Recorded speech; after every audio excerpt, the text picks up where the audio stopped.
Mary Poppins Returns in theaters now, officially. People I know lining up last night to see it as well. So I had the chance after I saw it, which again, I will say was practically perfect in every way, everything I thought it was going to live up to be.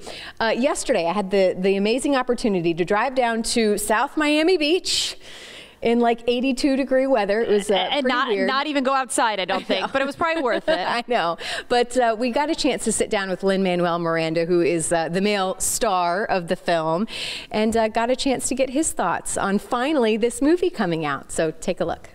What have you done to your clothes? You could grow a garden in that much soil, and John, yes, just as filthy. How do you know our names? Because she's Mary Poppins, of course. May I say you look lovely as always? Do you really think so? Nice to see you, Jack. Good to see you too, Mary Poppins. I'm a huge Mary Poppins super fan, so I'm excited to be here today. I will say I didn't picture this setting when I pictured doing when it. I think Mary Poppins, I think sunny Miami. Well, but here's the thing. When I was waiting, I thought, well, maybe this can be the next storyline. Maybe the Biggs family goes on vacation. You know what? They have we trouble bring Mary in South Poppins Beach. here. And here they are. Well, tell me, as I said, I'm a huge fan. I know you are as well, watching the movie when you were a kid, the original. Sure. We both have sons the same age as your son, Ford, Yeah. from what I understand. I have a 4-year-old son as well.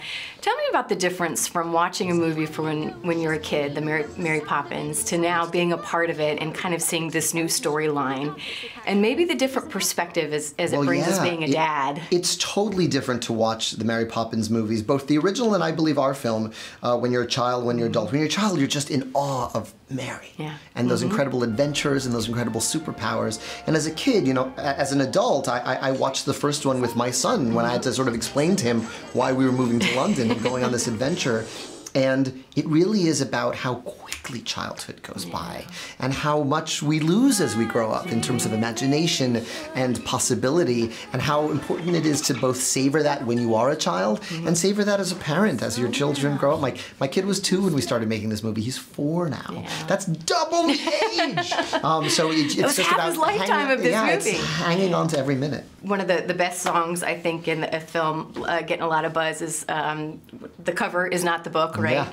When you look back at your life in this chapter of your life, what are you going to think? You know, obviously there's been so much going on for you in 2018. Yeah.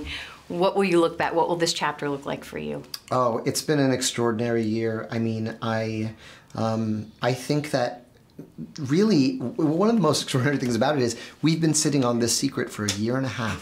We finished filming in May of 2017. The day I saw a rough cut of this film for the first time, I watched it with my wife, who was 5 days past her due date. With our second child, we had lunch with Rob Marshall, then she went into labor and we had our second child. So I'm always going to associate this movie with that very special day. Yeah. Talk about, I actually teared up when Dick Van Dyke, you know, made his grand appearance. Yeah.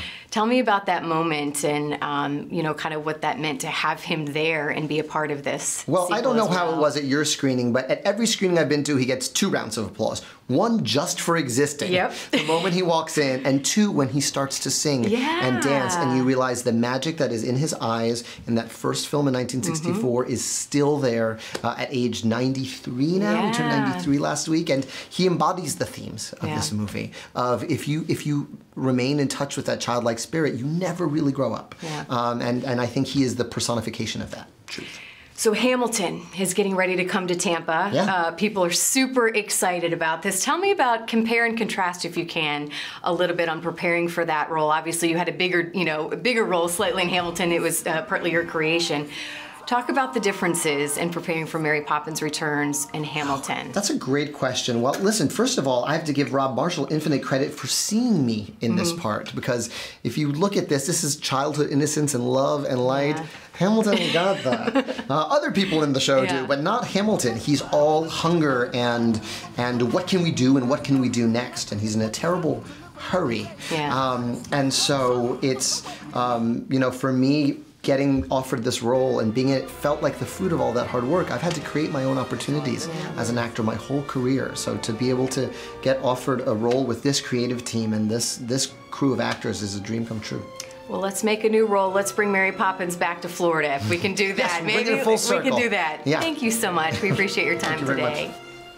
And I know I keep bringing it up, but seriously, when I imagine doing a movie junket and a sit down with him talking about Mary Poppins Returns, I wasn't picturing like palm trees and the beach, but he needs vacation. So it's nice to see him that. He's been so busy. Have you seen him everywhere on all the shows lately? We actually talked about on yesterday's show, as a matter of fact, who you were sitting down, and we called him Hollywood or entertainment's it man right now, because he is just everywhere. People are just clamoring to get to talk with him and spend time with him. And you did, and you said he's just as down to earth and as great as you'd imagine. He really was just lovely. And we actually didn't get a chance to talk with it. We talked a little bit about Hamilton, but you know, he's actually going to Puerto Rico in a little bit, I believe in February, maybe at the beginning of the year, and he's going to be doing some benefit shows down there. He's returning for his role for Hamilton as well, as we finally get to see it here in Tampa. So it's going to be a busy year for him even in 2019 as well.